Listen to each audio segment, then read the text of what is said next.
Hello everyone, Madan Gowri. நான் இப்போ சொல்ல போகிற ஒரு பர்டிகுலர் பர்சன், அது ஒரு பையனாக இருக்கட்டும் இல்லை ஒரு பொண்ணாக இருக்கட்டும், கண்டிப்பாக உங்கள் வாழ்க்கையில் at some point in time இந்த மாதிரி ஒருத்தவங்களை கடந்து வந்திருப்பீங்க. யார் தெரியுமா? அவங்கள எல்லாருக்குமே பிடிக்குங்க. அவங்கள எல்லாருக்கும் பிடிக்குங்கிறதுக்காக நம்மளுக்கு சம்டைம்ஸ் பிடிக்காம போயிடும். அவங்கள வந்து சின்ன குழந்தைங்களா இருக்கட்டும், வயசானவங்களா இருக்கட்டும், எங்கே போனாலும் அவங்க தான் ஒரு சென்டர் ஆஃப் அட்ராக்ஷனாக இருப்பாங்க. நம்ம ஃப்ரெண்ட்ஸ் சர்க்கிள் எல்லாரையும் சிரிக்க வைப்பாங்க. எங்கே போனாலும் அவங்கள சுற்றி வந்து ஒரு க்ரௌட் இருந்துக்கிட்டே இருக்கும். கரெக்டாக நீங்கள் வந்து ஒரு legendary father of the nation சொல்கிற மகாத்மா காந்தியில் ஆரம்பித்து இன்னைக்கு இருக்கிற நம்மளோட சூப்பர் ஸ்டார் அப்படின்னு சொல்லிக்கிற ரஜினிகாந்த் வரைக்கும் பார்த்தீங்கன்னா தலையில் முடி கிடையாது, பார்க்கறதுக்கு கிரேட்டான லுக்ஸ் கிடையாது, ஆனாலுமே அவங்க எல்லாருக்குமே பிடிச்சிருக்கு. கரெக்டாக? ஸோ ரொம்ப சிம்பிளாக நம்ம தெரிஞ்சுக்கிறது, ஒருத்தங்களுக்கு அட்ராக்ஷன் அப்படிங்கிற ஒரு விஷயம் இருக்கணும்னா, சென்டர் ஆஃப் அட்ராக்ஷன் அப்படிங்கிற ஒரு விஷயம் இருக்கணும்னா அதுக்கும் லுக்ஸுக்கும் சம்மந்தமே கிடையாது. But what is there with them? அவங்க கிட்ட என்ன இருக்குது? எதுக்கு எல்லாருக்குமே அவங்களுக்கு பிடிச்சிருக்கு? ரொம்ப சிம்பிளா பாத்தீங்கன்னா அவங்க எல்லாருக்கிட்டையுமே ஒரு பயங்கரமான ஒரு கில்லர் ஆட்டிடியூட் இருக்குது. இந்த வீடியோவில் நம்ம பார்க்க போறது அந்த மாதிரி நம்மளை சுத்தி இருக்கவங்க எல்லாத்தையுமே வந்து நம்மளை அப்ரிஷியேட் பண்ண வைக்கணும்னால், நம்மளை வந்து பாசிட்டிவா பார்க்கணும்னு நினைச்சீங்கன்னா அந்த மாதிரி இருக்கிற 10 இன்ட்ரெஸ்டிங்கான விஷயங்கள் உங்ககிட்ட சொல்ல போறேன். அவங்க கிட்ட என்ன இருக்குன்னு நம்ம அனலைஸ் பண்ணி பார்த்தோம்னா 10 திங்ஸ் பிளேட்டண்டா வந்துடும். இது பெண்களுக்கும் சரி ஆண்களுக்கும் சரி ரொம்பவே பொதுவான விஷயங்கள். பட் அதுக்குள்ள போறதுக்கு முன்னாடி ஒரே ஒரு சின்ன விஷயம் மட்டும் சொல்லிக்கிறேன். இது வந்து நம்ம சேனல் சம்பந்தமான ஒரு சின்ன அப்டேட். பார்த்துட்டு இருக்கிற உங்களுக்கு, எஸ்பெஷலி நான் வீடியோ போஸ்ட் பண்ண உடனே வந்து பார்த்துட்டு இருக்கீங்க தெரியுமா, உங்களுக்கு தேங்க்யூ. இந்த மாதிரி வீடியோ நோட்டிஃபிகேஷன் வந்த உடனே வந்து பார்க்குறவங்களை வந்து நோட்டிஃபிகேஷன் ஸ்குவாட் அப்படின்னு சொல்லுவாங்க. ஸோ இன்னைக்கு வந்து ஒரு சின்ன மீட்டிங் வந்து யூடியூப்ல இருக்கிற ஒரு ரெப்ரஸன்டேட்டிவ் கூட என்னால் பேசிட்டு இருக்க முடிஞ்சு. அப்போ அவங்க சொன்னாங்க, உங்களோட நோட்டிஃபிகேஷன் ஸ்குவாட் வந்து பயங்கர ஸ்ட்ராங்காக இருக்கு, நீங்கள் ஒரு வீடியோ போஸ்ட் பண்ணீங்கன்னா உடனே வந்து பார்க்குறவங்க நிறைய பேர் இருக்காங்கன்னு சொன்னாங்க. ஸோ அதுக்கு உங்க எல்லாத்துக்குமே உடனே வந்து பார்க்குற இந்த செட் ஆஃப் பீப்புளுக்கு ரொம்ப ரொம்ப பெரிய நன்றி. This means the world to me. Anyway, இப்போ நம்ம டாபிக் உள்ள போகலாம். ஸோ முதல் விஷயம் என்ன அப்படிங்கிறது பார்த்தீங்கன்னா ட்ரெஸ்ஸிங்கில் 2 விதமான ட்ரெஸ்ஸிங் இருக்கு. ஒன்று, உங்களுக்கு ஒரு பயங்கரமான கான்ஃபிடன்ஸ் இருக்கணும், உங்களுக்குன்னு ஒரு ஸ்டைல் இருக்கணும்.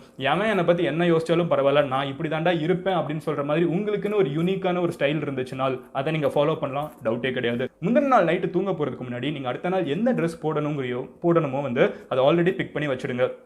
மோஸ்ட் ஆஃப் த டைம் பார்த்தீங்கன்னா நம்ம ஸ்கூலுக்கோ ஆஃபீஸ்க்கோ காலேஜ்க்கோ கிளம்புற அவசரத்தில் கையில் கிடைக்கிற ஷர்ட்டையும் கையில் கிடைக்கிற பேண்ட்டையும் போட்டு போயிடுவோம். நம்ம நினைப்போம் யார் இதெல்லாம் கண்டுக்க போகிறாங்கன்னு. பட் ட்ரஸ்ட் மீ, இந்த இருக்கிற காலகட்டத்தில், இன்ஸ்டாகிராம் காலகட்டத்தில் எல்லாருமே நம்ம என்ன போட்டுட்டு இருக்கோம் அப்படிங்கிறத வந்து நோட் பண்ணிட்டு தான் இருக்காங்க. So it's always better to dress better. ரொம்ப சிம்பிளான காரணம், ஆள் பாதி ஆடை பாதி. ரெண்டாவது விஷயம் என்ன அப்படிங்கிறது பார்த்தீங்கன்னா, respecting others with your phones turn down. அதாவது உங்கள் ஃபோனை கீழே வச்சுட்டு அடுத்தவங்கள மதிக்க தெரிஞ்ச ஒரு விஷயம். 2019 2020 இது ரொம்பவே முக்கியமான ஒரு விஷயம். நம்ம எல்லார் கையிலுமே செல்ஃபோன் இருந்துட்டு இருக்கு. ஏன் இந்த வீடியோ கூட செல்ஃபோனில் தான் பார்த்துட்டு இருப்பீங்க. பட் உங்ககிட்ட யாராவது ஒரு இவ்வளோ நேரம் பேசிட்டு இருந்தாங்களா? அப்படி யாராவது பேசிட்டு இருந்தாங்கன்னா தயவு செஞ்சு இந்த வீடியோ பாஸ் பண்ணிட்டு அவங்க கிட்ட பேச ஆரம்பிங்க. பிகாஸ் நம்மளை ஒருத்தங்க மதிச்சு நம்ம கிட்ட ஒரு விஷயம் பேசுறாங்கன்னா அவங்க அவங்களோட டைமை நம்மளுக்காக வேஸ்ட் பண்றாங்கன்னு அர்த்தம். நம்மள வந்து முக்கியமான ஒரு நபர்னு நினைச்சு ஏதோ ஒன்று சொல்றாங்க. நம்மளுக்கு அது ஒரு மொக்க போடுற விஷயமா இருக்குன்னு தோணி இருந்தாலும் அவங்களுக்கு அது ரொம்ப இம்பார்ட்டன்டான விஷயமா இருக்கு, அதனால உங்ககிட்ட பேசுறாங்க. இமேஜின் திஸ், நம்ம ஒரு விஷயம் ரொம்ப இம்பார்ட்டண்டா யார்கிட்டயாவது பேசிட்டு இருக்கப்போ ஒரு ஜோக் சொல்றப்ப கூட வந்து ஆப்போசிட்ல இருக்கவங்க அதை கண்டுக்காம உட்காந்து பப்ஜி வாங்கிட்டு இருந்தாலோ இல்ல போன்ல டெக்ஸ்ட் பண்ணிட்டு இருந்தாலோ நம்மளுக்கு எவ்வளவு கடுப்பாகும். பட் அதே விஷயத்தை நம்ம எத்தனை பேருக்கு பண்ணிட்டு இருக்கோங்கிறத நம்ம தெரியாமலே பண்ணிட்டு இருக்கோம். கரெக்டா? தயவு செஞ்சு அடுத்தவங்க கூட பேசுறப்போ, especially if you want that person to like you, அவங்களுக்கு ஒன்று பிடிக்கணும்னு நினைச்சீங்கன்னா தயவு செஞ்சு உங்க போனை வந்து கீழே வச்சுட்டு அவங்க என்ன பேசுறாங்கிறத கான்சென்ட்ரேட் பண்ணுங்க. இது ரொம்ப பேசிக்கான மேனர்ஸ். மூணாவது விஷயம் என்ன அப்படிங்கிறது பாத்தீங்கன்னா, ஓனிங் அப் மிஸ்டேக்ஸ். இந்த உலகத்துல தப்பு பண்ணாதவங்கன்னு யாருமே கிடையாது. இங்க எல்லாருமே வந்து தப்பு பண்றவங்க தான். பட் ஒரு தப்பு பண்ணி முடிச்சதுக்கு அப்புறம் அதை எடுத்துக்கிட்டு ஆமா இதை பண்ணேன், இனிமே பண்ண மாட்டேன் அப்படின்னு சொல்றதுல தான் வந்து மிகப்பெரிய கெத்தே இருக்குது. நீங்க எந்த ஒரு அச்சீவ் பண்ணவங்களை பார்த்தீங்கன்னாலும் கண்டிப்பா சாரிங்கிற ஒரு விஷயத்த சொல்லியிருப்பாங்க. நான் சொல்ல மாட்டேன், அதுல இருந்து எஸ்கேப் ஆயிடுவேன் அப்படின்னு சொல்றவங்க வந்து மோஸ்ட் ஆஃப் டைம் அதை மறுபடியும் பண்ணிட்டு எதுல இருந்து எஸ்கேப் ஆகும் ஒரு விஷயமான சைக்கிள்லேயே சிக்கிடுவாங்க. நாலாவது விஷயம் என்ன அப்படிங்கிறது பார்த்தீங்கன்னா, குழந்தைங்க கூட பழக தெரிஞ்சவங்களை வந்து எஸ்பெஷலி ஆப்போசிட் ஜெண்டரில் இருக்கவங்களுக்கு ரொம்ப பிடிக்கும். எஸ்பெஷலி ஒரு ஆண் வந்து ஒரு குழந்தை கூட இருக்கிறது இருந்தால் பார்த்தாங்கனாலோ பெண்களுக்கு வந்து ஈஸியாக அதிகமாக பிடிக்கும். இது மென்ஸ் ஹெல்த் மேகசினில் வந்து ஒரு சர்வேல சொன்ன ஒரு விஷயம். ஏன் ஒரு குழந்தையோட இருக்கிற ஒரு பையனை வந்து ஆப்போசிட்ல இருக்கிற ஜெண்டருக்கு பிடிக்குது? பையன் இல்லை, ஒரு ஆம்பளையா?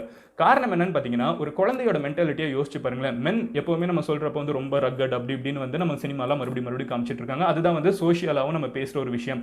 இப்படி இருக்கிற ஒரு காலகட்டத்தில் ஒரு குழந்தை என்ன பண்ணுன்னு பாருங்க. குழந்தைங்களுக்கு வந்து they don't have practical sense. கரெக்டா? சம்மந்தமே இல்லாமல் சாப்பிடணும்னு சொல்லி சாக் பீஸ் எடுத்து கடிக்கும், சோரில் போய் தலையை முட்டிட்டு இருக்கும். இந்த மாதிரி இருக்கிற ஒரு குழந்தைய ஒரு ஆண்னால ஹேண்டில் பண்றது ஒரு பொண்ணு பார்த்தானா instantly she will think, okay இவனுக்கு வந்து ஒரு கேர் பண்ற ஒரு மென்டாலிட்டி இருக்கு, அவனால வந்து சென்சிட்டிவா இருக்கும்.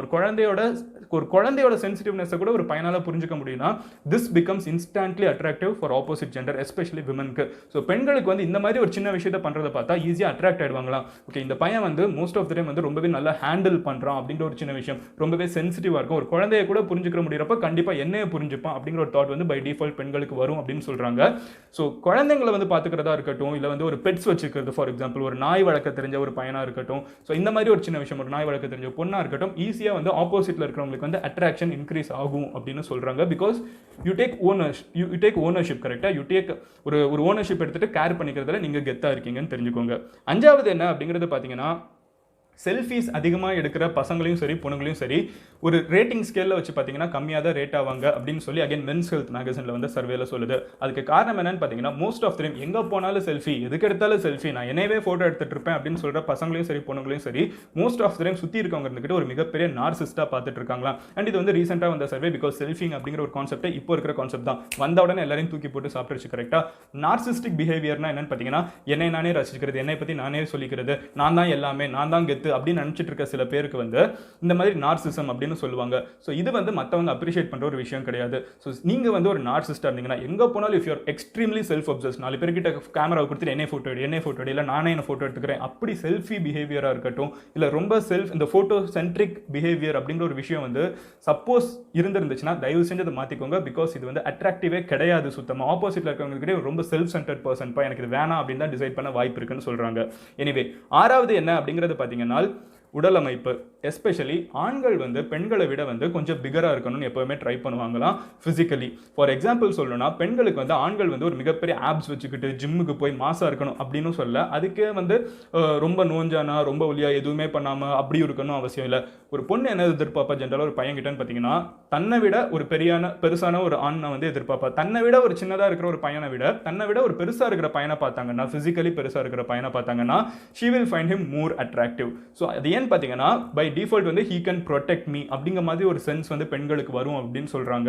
ஸோ இது வந்து ஒரு something to note about. So if you are physically lean, இப்போ என்னை மாதிரி பார்த்தீங்கன்னா நல்லா பயங்கர ஒல்லி, ஸோ இந்த மாதிரி நீங்கள் இருந்தீங்கன்னா maybe if you really want to be attractive அப்படின்னு நீங்கள் யோசிச்சிங்க, எஸ்பெஷலி ஆப்போசிட் ஜெண்டரில் ஒரு பொண்ணு நீங்கள் பார்த்துட்டு இருந்தீங்கன்னா, அந்த பொண்ணை இம்ப்ரெஸ் பண்ணணும்னு நினச்சிங்கன்னா maybe it's time to hit the gym. ஞாபகம் வச்சுக்கோங்க, become more bigger than her physically அப்படிங்கிறத ஞாபகம் வச்சுக்கோங்க.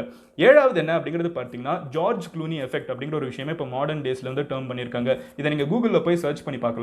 ஜார்ஜ் க்ளூனி எஃபெக்ட்னா என்ன? இந்த ஆக்டர் நான் கேள்விப்பட்டிருக்கேன். பார்த்தீங்கன்னா, ஜார்ஜ் க்ளூனிங்கிறவர் ஹாலிவுட்ல ரொம்பவே ஹேண்ட்ஸமான ஒரு ஆக்டர். அவருக்கு வயசாக பெண்கள் ஃபேன்ஸ் வந்து இன்க்ரீஸ் ஆகிக்கிட்டே தான் போயிட்டு இருக்காங்க. ஸோ இதுக்கு காரணம் என்ன சொல்றாங்க அப்படிங்கிறது பார்த்தீங்கன்னா, யங்கர் விமன் லைக் ஓல்டர் மென் அப்படின்னு சொல்றாங்க. இந்த சர்வே வந்து நம்ம ஊரில் எடுத்த சர்வே இல்லை, அமெரிக்காவில் எடுத்த சர்வே. ஸோ அதுக்கு காரணம் என்னன்னு பார்த்தீங்கன்னா, யங் பெண்கள் வந்து என்ன நினைக்கிறாங்கன்னா, ஒரு ஆண் வந்து வயசாக he becomes more emotionally stable. ஒரு சின்ன பையன், ஒரு 20 வயசு பையனுக்கும் ஒரு 40 வயசு ஆணுக்கும் வந்து கண்டிப்பாக நிறைய வித்தியாசம் இருக்குது. அந்த 20 வயசுலேருந்து 30 வயசு இருக்கவங்க இன்னும் கொஞ்சம் மெச்சோர்டாக இருப்பாங்க. So women respect mental maturity அப்படின்னு சொல்கிறாங்க. இப்போ ஜார்ஜ் க்ளூனியை வந்து ஊரில் இருக்கவங்க எல்லாத்துக்குமே பிடிக்கும்னா அதுக்கு காரணம் வந்து ஹி இஸ் ஹேண்ட்ஸம் அப்படிங்கிற ஒரு விஷயத்தை தாண்டி ஹி இஸ் வெரி ஆட்டிடியூட். அவரோட ஆட்டிடியூட் இருக்காரு, ரொம்ப ஜென்டிலாக இருக்காரு, ரொம்ப இமோஷனல் இன்டெலிஜென்ட்டாக இருக்காரு. ஸோ அந்த இமோஷனல் இன்டெலிஜென்ஸுங்கிறது ரொம்பவே இம்பார்ட்டண்ட்டாக ப்ளே ஆகுது. இப்போ நீங்கள் கேட்பீங்க, இமோஷனல் இன்டெலிஜென்ஸ்னா என்னடா அப்படின்னு தானே கேட்குறீங்க.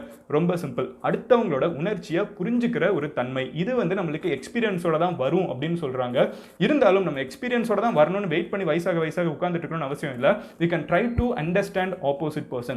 ஆப்போசிட்ல இருக்கவங்க என்ன சொல்றாங்களோ அதை புரிஞ்சுக்கிட்டு நம்மளோட இமோஷனல் இன்டெலிஜென்ஸ், அவங்க சோகமா இருக்காங்கன்னா நம்மளோட கோவத்தை அந்த நேரத்தில் காமிக்காம அவங்களை புரிஞ்சுக்க ட்ரை பண்றது. யூ நோ வாட், அவங்க மறுபடியும் நார்மல் ஆயிட்டு அவங்க ரியலைஸ் பண்ணுவாங்க, நான் சோகமா இருந்தப்போ அவனோட கோவத்தை கூட என்கிட்ட காமிக்கலன்னு புரிஞ்சுக்கிட்டு they will come back to you. இந்த ஒரு இமோஷனல் இன்டெலிஜென்ஸ் அப்படிங்கிற ஒரு விஷயம் இருந்துச்சுன்னா நம்மளுக்கு மோர் ஆட்டிடியூட் இருக்கும், ரொம்ப ஒரு கில்லரான ஆட்டிடியூட் இருக்கும் அப்படின்னு சொல்றாங்க. எட்டாவது என்ன அப்படிங்கிறது பார்த்தீங்கன்னா, நிறைய ஆண்களுக்கு இப்போ இருக்கிற ஒரு பெரிய பிரச்சனை ஹேர் ஃபால். அப்படிங்கிற ஒரு விஷயம் வந்து நிறைய பேர் யோசிக்கிறோம், முடி கொட்டிடுச்சுன்னா நம்மளை யாருமே திரும்பி பார்க்க மாட்டாங்க. அது 100% போய். Yes, physically we may not be that attractive, but உண்மை என்னன்னு பார்த்தீங்கன்னா, நிறைய பெண்கள் சொல்றது, ஒரு ஆணுக்கு வந்து முடி கொட்டிடுச்சுன்னா அதை வந்து மறைக்க ட்ரை பண்றவனை விட வெள்ள முடி வந்துருச்சுன்னா அதை மறைக்க ட்ரை பண்றவனை விட someone who is owning up, ஆமா நான் இப்படி தான் இருக்கேன் அப்படிங்கிற ஒரு ஓனர்ஷிப் எடுத்துக்கிறான் தெரியுமா, அதை மறைக்க ட்ரை பண்ணாம ஆமா நான் தான் இதுன்னு சொல்ற ஒரு ஆட்டிடியூட் இருக்கு தெரியுமா, that is really really attractive. இது ஆண்களுக்கு மட்டும் இல்ல, பெண்களுக்கு கூட. ஒரு பிம்பிளா இருக்கட்டும், எதா இருக்கட்டும், அதை மறைச்சிக்கிட்டு எப்படியாவது அதை வெளியே கொண்டு வந்துடக்கூடாது, ஸ்கார்ஃப் போட்டு மறைப்பேன் அப்படி எதுவுமே இல்லாம ஆமா இதான் நான் இப்படி தான் இருப்பேன் அப்படின்னு சொல்ற ஒரு ஆட்டிடியூட் மட்டும் இருந்துச்சுன்னா people love that. அதுக்கு ஒரு பெஸ்ட் எக்ஸாம்பிள் நம்ம வந்து ரஜினிகாந்தே எடுத்துப்போமே. சூப்பர் ஸ்டார்னு சொல்கிறோம், எல்லாருமே 6 வயசுலேருந்து 60 வயசு வரைக்கும் ஃபேன்ஸ் இருக்காங்க. பட் யோசிச்சு பாருங்களேன், அவருக்கு தலையில முடி கிடையாது, ஒரு ஜிப்பா பைஜாமா போட்டுட்டு ஒரு இடத்துக்கு போயிட்டு இருக்காரு, வெள்ள தாடி இருக்குது, but why people like him? அந்த ஒரு ஆட்டிடியூட், எளிமை அப்படின்னு சொல்லுவாங்க, அவர் என்னன்னாலும் ஒரு சூப்பர் ஸ்டார் அப்படின்னு சொல்லுவாங்க. அவருக்குன்னு இருக்கிற ஃபேன் பேஸ், நம்ம அரசியல் பத்திலாம் பேசாம அவர் ஒரு தனிப்பட்ட நபரா பார்த்தோம்னா அவர் அவரா இருக்காரு அப்படின்னு சொல்லுவோம் தெரியுமா, அந்த ஒரு ஆட்டிடியூட், ஆமா நான் இப்படிதான் அப்படின்னு சொல்ற ஒரு ஆட்டிடியூட் மட்டும் இருந்துச்சுன்னா people will love us அப்படின்னு மட்டும் தெரிஞ்சுக்கோங்க. ஸோ இதெல்லாம் சொல்லி முடிக்கிறப்போ லாஸ்ட் 2 பாயிண்ட்ஸ் ரொம்ப ரொம்ப இம்பார்ட்டன்ட் அண்ட் ரொம்ப ரொம்ப யூனிசெக்சுவல், ஆண்களுக்கும் சரி பெண்களுக்கும் சரி ரெண்டுமே அப்ளை ஆகும். இதுதான் 2 முக்கியமான விஷயங்களை தெரிஞ்சுக்கோங்க. 9வது, ஜோக்ஸை ரசிக்க தெரியணும், ஜோக்ஸ் சொல்ல தெரியணும். எல்லாத்தையும் விட முக்கியமான விஷயம், நம்மளை யாராவது கலாய்ச்சாங்கன்னா அந்த சிரிப்பா ஏத்துக்க தெரியணும். எதுக்கு எடுத்தாலும் அஃபண்ட் ஆகிட்டு இருந்தாலும் நம்மளை யாருக்குமே பிடிக்காது. இங்கே வந்து யாருமே வந்து கலாய்க்கப்படாதவங்கன்னு யாருமே கிடையாது. நம்ம கிளாஸ் ரூமாக இருக்கட்டும், நம்மளோட ஸ்கூலாக இருக்கட்டும், காலேஜாக இருக்கட்டும், நம்மளை ட்ரால் பண்ணுவாங்க, நம்மளை கலாய்ப்பாங்க, எல்லாமே நடந்துட்டு தான் இருக்கும். அது நம்ம இல்லைன்னே சொல்ல முடியாது. நம்ம சம்டைம்ஸ் சில பேர் இருப்பாங்க குரூப்பில், தொட்டாச்சு நீங்கள் மாதிரி ஒரு வார்த்தை சொல்லிட்டு என்ன எப்படி சொல்லலாம் அப்படி இப்படின்னு, அந்த மாதிரி ஒருத்தங்க இருந்தாங்கன்னா அவங்க கிட்ட யாரும், பிகாஸ் ஒருத்தங்க கூட நம்ம நல்லா பழகுறோம்னா அது யாரா இருந்தாலும் அவங்களை 4 டைம் நம்ம கலாய்ச்சாதான் வந்து வி பிகம் மோர் க்ளோசர், கரெக்டா? ஸோ அந்த மாதிரி 4-5 பேர் கலாய்க்கிறாங்கன்னா இட்ஸ் ஓகே ஃபைன், உங்க ஃப்ரெண்ட்ஸ் தானே, வேற யார் கலாய்ச்சிட்டாங்கிற ஒரு ஆட்டிடியூட் மட்டும் இருந்துச்சுன்னா அவங்க 2 டைம் கலாய்ப்பாங்க, 3 டைம் கலாய்ப்பாங்க, 4வது டைம் நீங்க அவங்க கூட சேர்ந்து வேற யாராவது கலாய்க்க ஆரம்பிச்சிருவீங்க. ஸோ இந்த ஒரு விஷயத்தை ஞாபகம் வச்சுக்கோங்க. லாஃப் அட் யுவர் செல்ஃப், தன்னோட தவறுகளை பார்த்து, தன்னோட இயலாமைகளை பார்த்து, எல்லாருக்கிட்டையுமே எல்லா தவறும் இருக்கு, இயலாமையும் இருக்கு, நெகட்டிவ்ஸ் எல்லாமே இருக்கு, அதை பார்த்து சிரிக்க தெரிஞ்சவன் தான் வாழ்க்கையில் சக்சீட் ஆக முடியும்னு மட்டும் தெரிஞ்சுக்கோங்க. அண்ட் லாஸ்ட் மோஸ்ட் இம்பார்ட்டன்டான விஷயம் என்ன அப்படிங்கிறது பார்த்தீங்கன்னா, have a goal, have a purpose. எல்லாத்தையும் விட முக்கியமான விஷயம் have a goal. அதை விட ஒரு அட்ராக்டிவான விஷயம் ஒரு பெண்ணுக்கும் சரி ஒரு ஆணுக்கும் சரி எதுவுமே கிடையாது. இமேஜின் திஸ், நீங்க ரோட்ல ஒரு பையனை பார்க்குறீங்க, இல்லை ஒரு பஸ்ஸில் ஒருத்தங்களை பார்க்குறீங்க, அவங்க கிட்ட கேட்குறீங்க என்ன பண்ண போறீங்க அடுத்த வருஷம் அப்படின்னு கேட்டிங்கன்னா, இல்லை உங்களோட லைஃப்ல கோல் என்னன்னு கேட்டிங்கன்னா 2 விதமான ஆன்சர் வரலாம். ஒருத்தங்க சொல்லலாம் எனக்கு கவலையே இல்லைங்க, இன்னைக்கு வாழ்ந்தா போதும் அப்படின்னு ஒருத்தங்க சொல்றாங்கன்னா அது ஒரு விதமான attitude.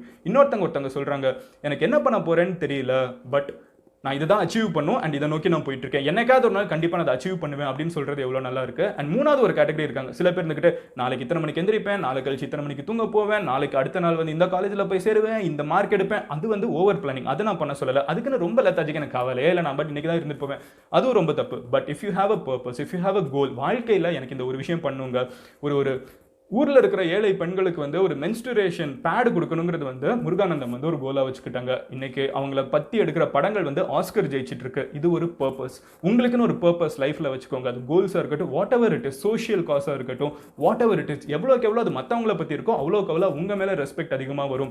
Have a goal, move towards that. இந்த 10 விஷயங்களை நீங்கள் பண்ணீங்கன்னா, இதில் எத்தனை விஷயங்கள் நீங்கள் ஆல்ரெடி பண்ணிட்டு இருக்கேங்கிறத கமெண்ட் பண்ணுங்க, ஸோ தட் மீதி எதை பண்ணணும்னு உங்களுக்கே தெரியும். ஸோ இந்த 10 விஷயங்கள் பண்ணீங்கன்னா உங்களுக்குன்னு ஒரு பயங்கரமான ஒரு ஆட்டிடியூட் பை டிஃபால்ட் உங்களுக்கே வர ஆரம்பிக்கும். நாளை காலையில் எந்திரிக்கிறப்போ இந்த சொல்ற விஷயங்கள், உங்களுக்குன்னு ஒரு கோல் இருக்கு, பெட்டரா ட்ரெஸ் பண்றீங்க அண்ட் அடுத்தவங்களை பார்த்து இந்த நீங்க ரெஸ்பெக்ட் பண்ண கத்துக்கிறீங்க, நீங்க வந்து உங்களை பத்தி யாராவது கலாய்ச்சாங்கன்னா சிரிக்க தெரிஞ்சுக்கிறீங்கன்னு இந்த விஷயத்தெல்லாம் கேட்கறப்பமே எவ்வளவு நல்லா இருக்கு. ஒரு நல்ல பர்சனை பத்தி தெரிஞ்சுக்க மாதிரி இருக்கு, கரெக்டா? You will become that person. So இந்த 10 விஷயங்களை ஃபாலோ பண்ணுங்க and I wish you the very very best in your life. And எந்த விஷயம் நீங்க ஃபாலோ பண்ண போறீங்கிறத கமெண்ட்ல லீவ் பண்ணுங்க, எந்த விஷயம் ஆல்ரெடி ஃபாலோ பண்ணிட்டு இருக்கீங்கிறதையும் கமெண்ட்ல லீவ் பண்ணுங்க. நாளைக்கு உங்களை இன்னொரு வீடியோல பார்க்குறேன். until then bye, Madan Gowri signing off here. and இந்த வீடியோ உங்க ஃப்ரெண்ட்ஸ் யாராவது ஒருத்தங்க, if you think they need this, send it to them. probably ஏதாவது ட்ரை பண்ணிருக்கவங்களுக்கு ரொம்ப ஹெல்ப்ஃபுல்லாக இருக்கும். நாளைக்கு உங்களை இன்னொரு வீடியோவில் பார்க்குறேன். until then bye, Madan Gowri signing off here. love you all. cheers, take care, bye, cheers.